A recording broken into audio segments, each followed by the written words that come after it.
Pay attention to the woman getting out of the silver Toyota Camry.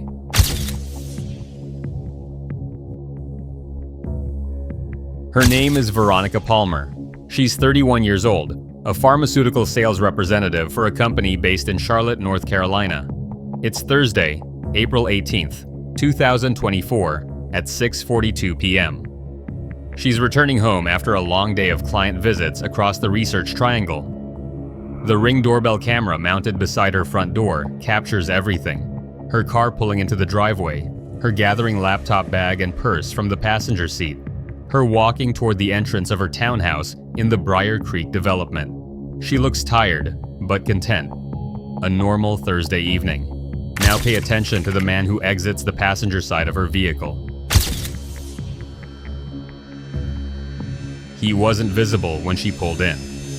The camera angle doesn't show the interior of the car, but as Veronica approaches her front door, he emerges. He's wearing dark jeans and a gray hoodie. Veronica unlocks her door at 6:43 p.m. She enters. The door closes. Within 12 hours, that Ring camera footage would become the last confirmed sighting of Veronica Palmer alive. This was not a home invasion. It was something far more calculated. Veronica Palmer had moved to Raleigh 2 years earlier after accepting a promotion with MedTech Solutions, a mid-sized pharmaceutical distributor. The job required extensive travel throughout North Carolina, doctors' offices, hospitals, medical supply companies. She was good at it. Her sales numbers consistently ranked in the top 10% nationally. Her social media showed a woman building a life she was proud of, photos from weekend trips to the Outer Banks. Her townhouse decorated exactly how she wanted it. Dinner with colleagues, a growing circle of friends in a city that had initially felt overwhelming. She was single, dating occasionally through apps, but nothing serious. Her focus was her career. The townhouse in Brier Creek had been a milestone purchase, her first property, bought with her own money. A symbol of independence and success. On April 18th, Veronica had client meetings scheduled in Durham, Chapel Hill, and Cary. Her calendar showed back-to-back appointments from 9 a.m. through 5:30 p.m. Her last meeting ended at Duke University Hospital at 5:45 p.m. She texted her colleague, Amanda Price, at 5:52 p.m. "Done for the day. Traffic is brutal. See you tomorrow." Amanda replied with a thumbs-up emoji. That was Veronica's last outgoing message. At 6:42 p.m., the Ring camera activated as Veronica's Camry pulled into the driveway. The footage is clear, well lit by the early evening sun. Veronica exits the driver's side, walks around to retrieve items from the passenger seat. Then the man appears. He exits from the passenger side, moving with purpose. No hesitation. He doesn't look around. He doesn't check his surroundings. He simply follows Veronica toward the door.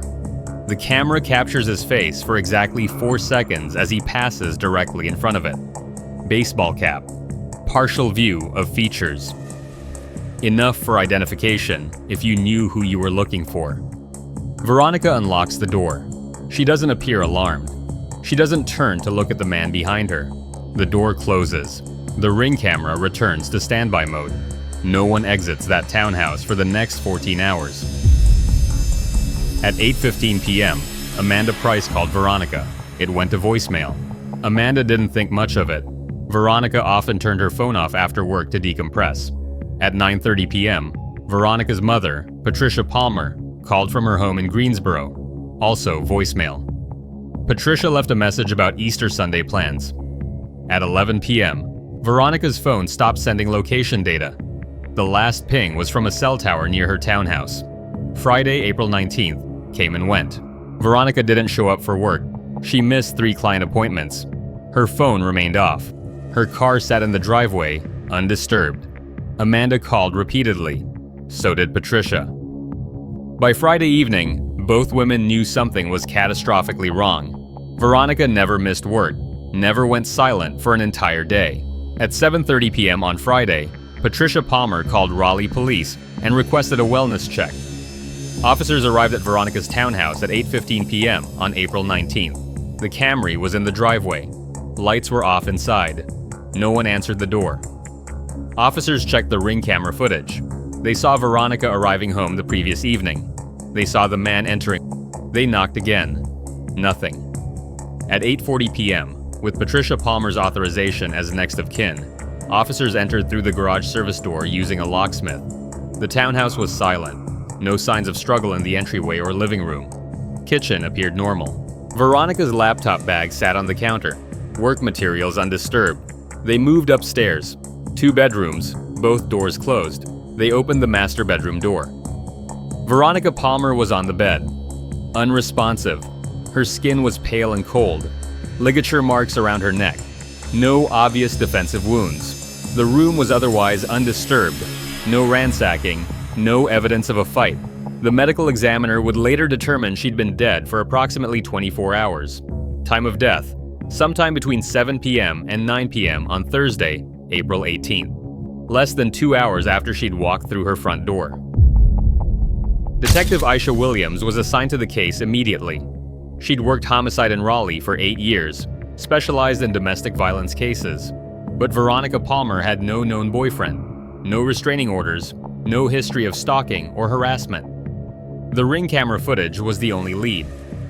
Williams watched it frame by frame. The man who entered with Veronica was approximately 5 feet 10, medium build, dark clothing.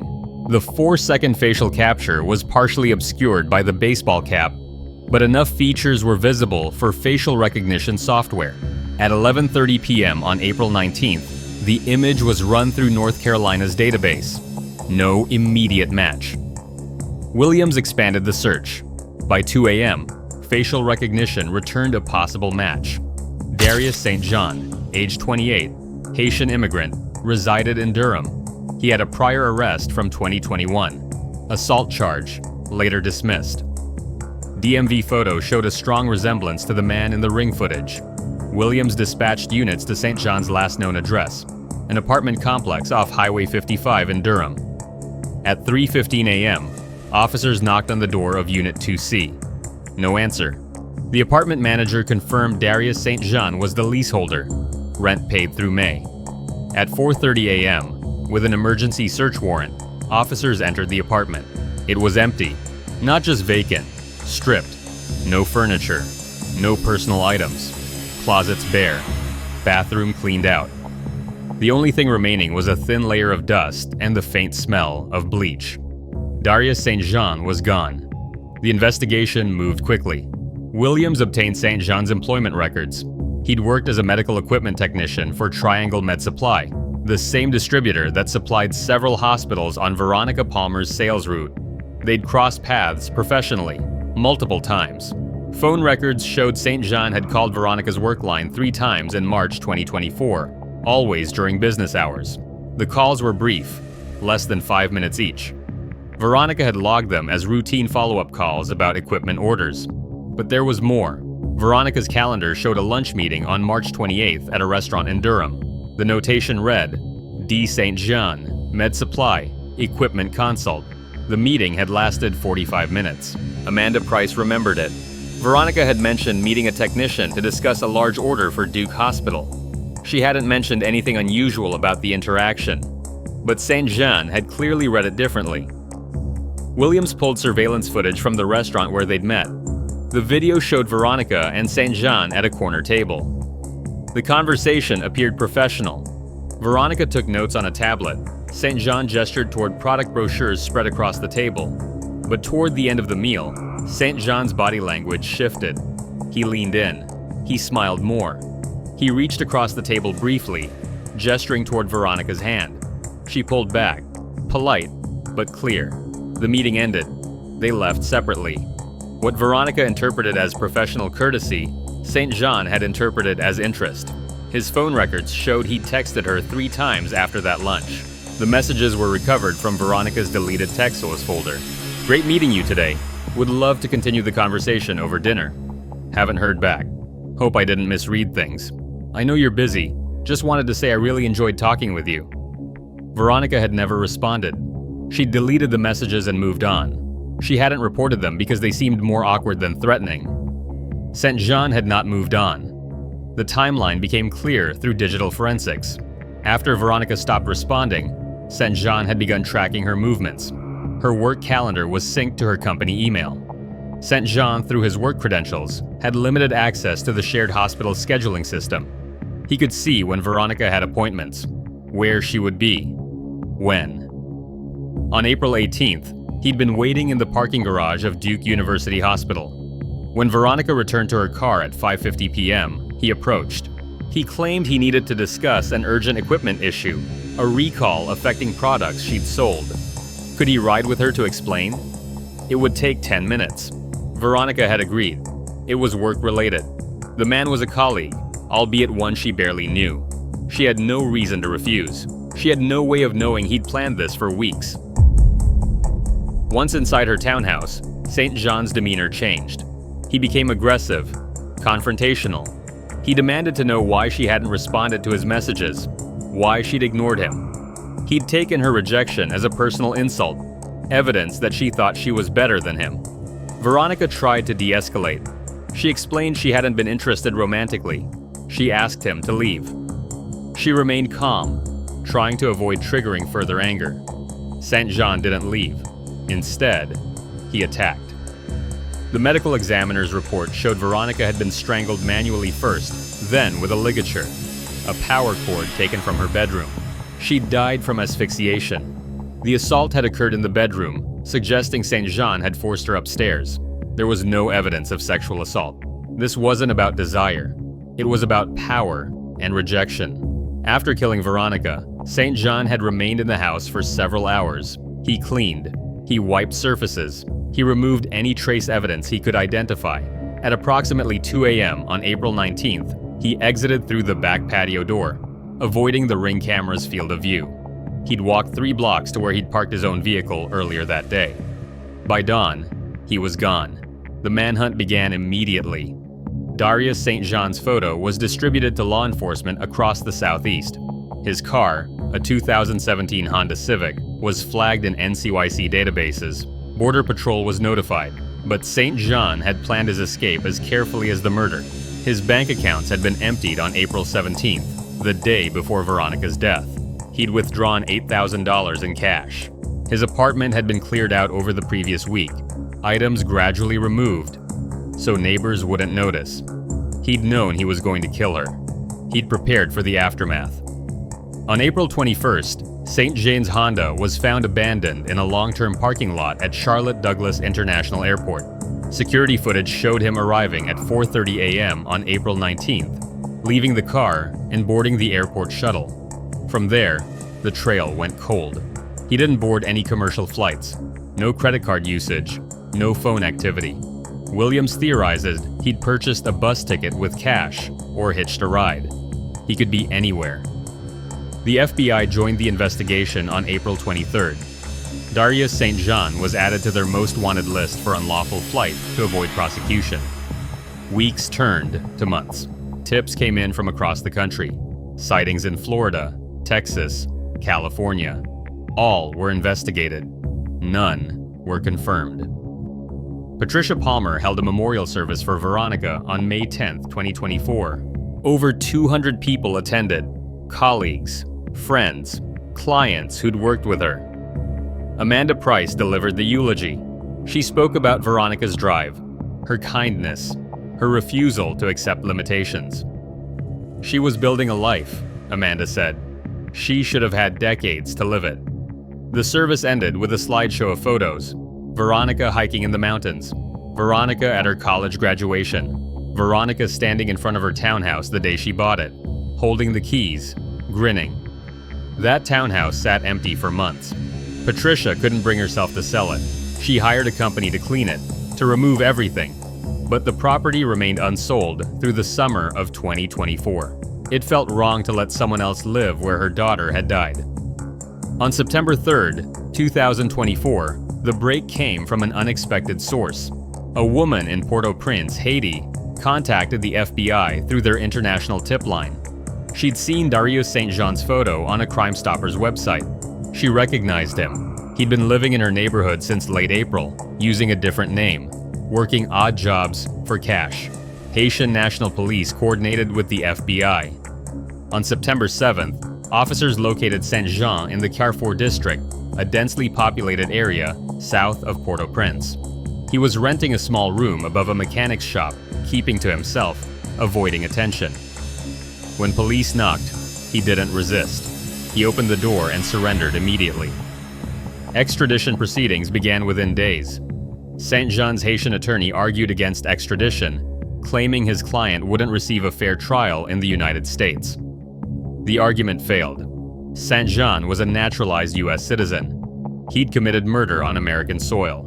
Haiti had no legal basis to refuse. On October 28, 2024, Darius St. Jean was flown back to North Carolina under FBI custody. The trial began in March 2025. The prosecution's case was built on 3 pillars: the ring camera footage, the digital trail of St. Jean's escalating obsession, and the physical evidence tying him to Veronica's bedroom. The defense argued diminished capacity. St. Jean had suffered severe trauma as a child in Haiti, witnessing violence during the 2010 earthquake, losing family members, immigrating alone at age 16. His attorney claimed untreated PTSD and cultural disorientation had impaired his judgment. The prosecution countered with the evidence of premeditation: the emptied bank accounts, the cleared apartment, the weeks of surveillance. Wake County Assistant District Attorney Marcus Chen was direct. Trauma may shape behavior. It does not excuse calculated murder. The ring footage was played in court. The jury watched Darius St. Jean follow Veronica Palmer into her home. They watched the door close. They knew what happened next. On March 24, 2025, the jury deliberated for 7 hours. They returned a verdict: guilty of first-degree murder. On April 15, 2025, Darius St. Jean was sentenced to life in prison without the possibility of parole. Veronica Palmer's townhouse was sold in June 2025. Patricia Palmer couldn't keep it any longer. The financial burden and emotional weight were too much. A young couple bought it, unaware of its history initially. When they learned, they hesitated, but ultimately moved forward. They painted every room. They replaced the flooring. They tried to make it theirs. The ring camera was removed during the sale. Patricia kept it. She couldn't explain why. It sat in a box in her closet for months before she finally threw it away. Some objects are evidence of tragedy. Some are reminders that technology can't protect us from the people we mistakenly trust. Amanda Price left pharmaceutical sales 6 months after Veronica's death. The travel, the constant interaction with strangers, the vulnerability of being a woman alone in parking garages and unfamiliar buildings, it became unbearable. She took a desk job with lower pay but better hours. She worked from home most days. She still thinks about the lunch meeting in Durham. She'd asked Veronica about it the next day. Veronica had shrugged. Just a tech guy, kind of awkward, but harmless. In 2025, MedTech Solutions implemented new safety protocols for sales representatives, mandatory check-ins during client visits, shared calendar access for managers, panic buttons on company phones, training on recognizing warning signs of stalking and harassment. The policies are known internally as the Veronica Palmer Safety Standards. The company doesn't advertise this. It's a quiet acknowledgement that they'd failed to protect an employee who'd simply been doing her job. Patricia Palmer doesn't work anymore.